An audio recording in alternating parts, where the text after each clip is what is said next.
যিসকল ছাত্ৰ ছাত্ৰীয়ে মেট্ৰিক পৰীক্ষাত ফেইল কৰিছে তেওঁলোকৰ বাবে আহিছে এটা গুৰুত্বপূৰ্ণ নোটিছ। ফেইল কৰা ছাত্ৰ ছাত্ৰীসকলে এই বছৰ কম্পাৰ্টমেণ্টেল পৰীক্ষাৰ জৰিয়তে উত্তীৰ্ণ হ'ব পাৰিব আৰু এই কম্পাৰ্টমেণ্টেল পৰীক্ষাৰ এলিজিবিলিটি ক্ৰাইটেৰিয়াবোৰ কি অৰ্থাৎ কোনসকল ছাত্ৰ ছাত্ৰীয়ে এই কম্পাৰ্টমেণ্টেল পৰীক্ষাত বহিব পাৰিব, কিমান টকাৰ প্ৰয়োজন হ'ব,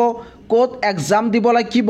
আৰু OMRত ফেইল কৰা ছাত্ৰ ছাত্ৰীসকলে কম্পাৰ্টমেণ্টেল পৰীক্ষাত বহিব পাৰিবনে নাই এই বিষয়ে এইটো ভিডিঅ'ৰ জৰিয়তে বিতংকৈ আলোচনা কৰিব বিচাৰিছোঁ। তোমালোকে যদি এই বিষয়ে জানিব বিচৰা তেতিয়াহ'লে স্কিপ নকৰাকৈ সম্পূৰ্ণ ভিডিঅ'টো চাবা আৰু এই চেনেলটো ছাবস্ক্ৰাইব কৰি থৈ দিবা যাতে এনেকুৱা ধৰণৰ ইনফৰমেশ্যন তোমালোকে সদায় লাভ কৰিব পাৰা। ইতিমধ্যে আসাম ষ্টেট স্কুল এডুকেশ্যন বোৰ্ডে কম্পাৰ্টমেণ্টেল পৰীক্ষাৰ বিষয়ে এই নোটিছটো দিছে আৰু এই নোটিছটো আহিছে 11 এপ্ৰিল 2025। ইয়াতে কোৱা হৈছে as per approval of the board অৰ্থাৎ বোৰ্ডৰ এপ্ৰুভেল মতে it has been decided to hold the compartmental examination of SSLC examination. অৰ্থাৎ ইয়াতে কোৱা হৈছে যে ইতিমধ্যে ডিচাইড কৰা হৈছে যে কম্পাৰ্টমেণ্টেল পৰীক্ষা অনুষ্ঠিত কৰা হ'ব ফৰ দ'জ কেণ্ডিডেটছ অৰ্থাৎ সেইসকল ছাত্ৰ ছাত্ৰীৰ বাবে অৰ্থাৎ যিসকলে could not come out successful in SSLC examination 2025। অৰ্থাৎ যিসকল ছাত্ৰ ছাত্ৰীয়ে মেট্ৰিক পৰীক্ষাত ছাকচেছফুল হ'ব পৰা নাই তেওঁলোকৰ বাবে কম্পাৰ্টমেণ্টেল পৰীক্ষা অনুষ্ঠিত কৰিবলৈ ইতিমধ্যে বোৰ্ডে এটা সিদ্ধান্ত লৈছে আৰু ইয়াৰ এলিজিবিলিটি ক্ৰাইটেৰিয়া হৈছে যে maximum 3 subjects and obtain minimum 170 marks in aggregate। অৰ্থাৎ ইয়াতে কোৱা হৈছে যে যিসকল ছাত্ৰ ছাত্ৰীয়ে মেক্সিমাম অৰ্থাৎ সৰ্বোচ্চ 3খন ছাবজেক্টত ফেইল কৰিছে আৰু সৰ্বমুঠ মিনিমাম 170 মাৰ্কছ পাইছে তেওঁলোকে এই কম্পাৰ্টমেণ্টেল পৰীক্ষাত বহিব পাৰিব, তেওঁলোকে এই কম্পাৰ্টমেণ্টেল পৰীক্ষা দিব পাৰিব। যদি তোমালোকৰ কিবা কাৰণত 4টা ছাবজেক্টত ফেইল আহিছে তেতিয়াহ'লে এই কম্পাৰ্টমেণ্টেল পৰীক্ষা দিব নোৱাৰিবা আৰু তোমালোকৰ সৰ্বমুঠ মাৰ্ক 170 হ'ব লাগিব আৰু ইয়াতকৈ যদি 1 মাৰ্কো কম হয় তেতিয়াহ'লে তোমালোকে এই কম্পাৰ্টমেণ্টেল পৰীক্ষা দিব নোৱাৰিবা। তোমালোকে যদি 169 নম্বৰো পোৱা তথাপিও তোমালোকে এই পৰীক্ষাত বহিব নোৱাৰিবা। তাৰপিছত ইয়াতে কৈছে the candidate appearing in compartmental examination has to secure minimum 13 marks in subjects appeared and his or her total marks must be 180 or above to come out successful। অৰ্থাৎ ইয়াতে কোৱা হৈছে যে তোমালোকে যেতিয়া কম্পাৰ্টমেণ্টেল পৰীক্ষা দিবা সেই কম্পাৰ্টমেণ্টেল পৰীক্ষাত প্ৰতিখন ছাবজেক্টত 30% কৈ পাব লাগিব আৰু টোটেল 180 মাৰ্কছ পাব লাগিব, তেতিয়াহে তোমালোকে এই কম্পাৰ্টমেণ্টেল পৰীক্ষাত উত্তীৰ্ণ হ'ব পাৰিবা।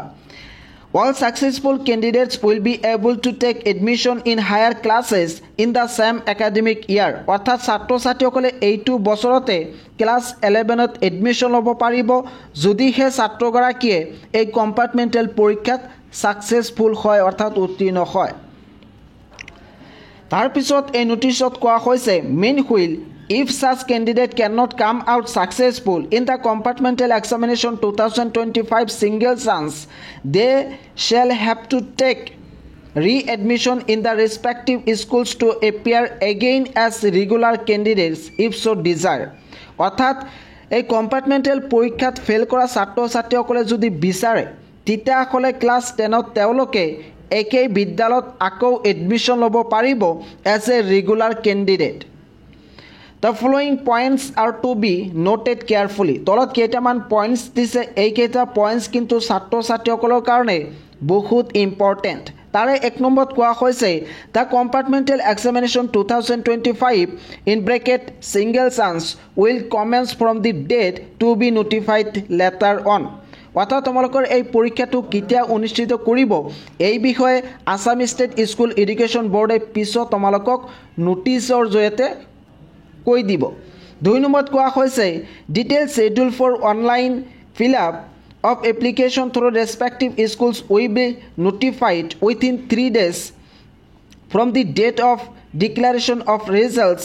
Of SSLC examination 2025। মেট্ৰিক পৰীক্ষাৰ ফলাফল ঘোষণা কৰাৰ 3 দিনৰ পিছৰৰ পৰা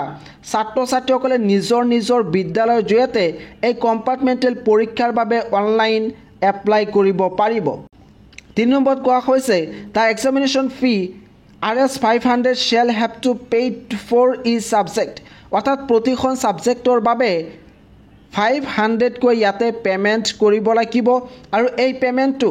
SBI অনলাইনৰ জৰিয়তে কৰিব পাৰে নাইবা চালান মোডৰ জৰিয়তে কৰিব পাৰে ইন এডিশ্যন আৰু ইয়াৰ উপৰিও প্ৰতিগৰাকী ছাত্ৰ ছাত্ৰীয়ে 150 rupees চেণ্টাৰ ফি পে কৰিব লাগিব প্ৰতিখন সাবজেক্টৰ বিপৰীতে 500 আৰু চেণ্টাৰ ফি হৈছে 150 rupees যদি তোমালোকে তিনিখন সাবজেক্টত কম্পাৰ্টমেণ্টেল পৰীক্ষা দিয়া তেতিয়াহ'লে 1500 পেমেন্ট কৰিব লাগিব লগতে 150 rupees পেমেন্ট কৰিব লাগিব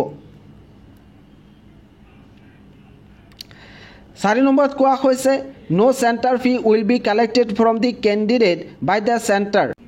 অৰ্থাৎ তোমালোকে যেতিয়া পৰীক্ষা দিবলৈ যাবা তেতিয়া তোমালোকৰ পৰা সেই চেণ্টাৰে কোনো ধৰণৰ চেণ্টাৰ ফি কালেক্ট কৰিব নোৱাৰে 5 নম্বৰত কোৱা হৈছে the compartmental examination shall be only for theory paper তোমালোকৰ এই কম্পাৰ্টমেণ্টেল পৰীক্ষা কেৱল মাত্ৰ থিওৰি পেপাৰৰ বাবে হ'ব থিওৰি পেপাৰ বুলিলে OMR sheet থাকে আৰু ডেসক্ৰিপটিভ পাৰ্ট থাকে এই দুটা তোমালোকৰ পৰীক্ষা হ'ব তোমালোকৰ যি প্ৰ্যাকটিক্যাল এক্সাম আছে নাইবা ইন্টাৰনেল অ্যাসেসমেন্ট আছে তাৰ কোনো ধৰণৰ কম্পাৰ্টমেণ্টেল পৰীক্ষা নাই কেৱল মাত্ৰ থিওৰি পাৰ্ট অৰ্থাৎ OMR আৰু ডেসক্ৰিপটিভ এই দুটা পাৰ্টৰ পৰীক্ষা হ'ব বাকি কোনো পৰীক্ষা নহয় 6 নম্বৰত কৈছে marks of practical examination and marks obtained in internal assessment in SSC examination 2025 will be carried over for subjects appear in the compartmental examination whenever applicable তোমালোকৰ যি প্ৰ্যাকটিক্যাল মাৰ্কস আছে আৰু ইন্টাৰনেল অ্যাসেসমেন্টৰ মাৰ্ক আছে সেই মাৰ্কটো কম্পাৰ্টমেণ্টেল পৰীক্ষালৈ ট্ৰান্সফাৰ কৰা হ'ব 7 নম্বৰত কোৱা হৈছে there will be provision of OMR answer sheets for the objective question of core subjects as in the main SSC examination 2025 তোমালোকৰ যি মেট্ৰিক পৰীক্ষাৰ কোৰ সাবজেক্টত OMR sheet আছিল সেই OMR sheetor কিন্তু ইয়াতে পৰীক্ষা দিব লাগিব তাৰ পিছত কোৱা হৈছে the candidates of these core subjects will have to pass separately in OMR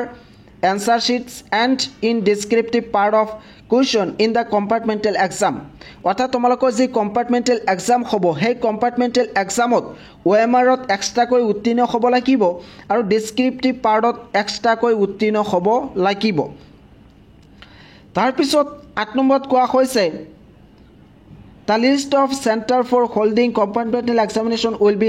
notified in the portal আৰু তোমালোকৰ যি কম্পাৰ্টমেণ্টেল পৰীক্ষা চেণ্টাৰ হ'ব সেই চেণ্টাৰৰ লিষ্ট পোৰ্টেলত আপলোড কৰা হ'ব পিছলৈ কিন্তু এতিয়া আপলোড কৰা নাই পিছত তোমালোকে অফিচিয়েল পোৰ্টেলত গৈ চাব পাৰিবা 9 নম্বৰত কোৱা হৈছে the successful candidate will get composite fresh mark sheet কাম সার্টিফিকেট অর্থাৎ তোমালোকে যদি এই কম্পার্টমেন্টেল পরীক্ষাত উত্তীৰ্ণ হ'ব পাৰা সাকসেসফুল হ'ব পাৰা তেতিয়াহ'লে তোমালোকক ফ্ৰেশ মাৰ্কশিট দিয়া হ'ব ইয়া আছিল কম্পাৰ্টমেন্টেল পৰীক্ষাৰ বিষয়ে এটা নোটিছ নিশ্চয় তোমালোকে ইয়াৰ পৰা বহুতখিনি বুজিব পাৰিলা আৰু এই কম্পাৰ্টমেন্টেল পৰীক্ষাৰ বিষয়ে তোমালোকে এইটো চেনেলৰ জৰিয়তে ধাৰাবাহিকভাৱে নিউজ পাবা গতিকে পলম কিয় এতিয়াই তোমালোকে এই চেনেলটো সাবস্ক্ৰাইব কৰি থৈ দিয়া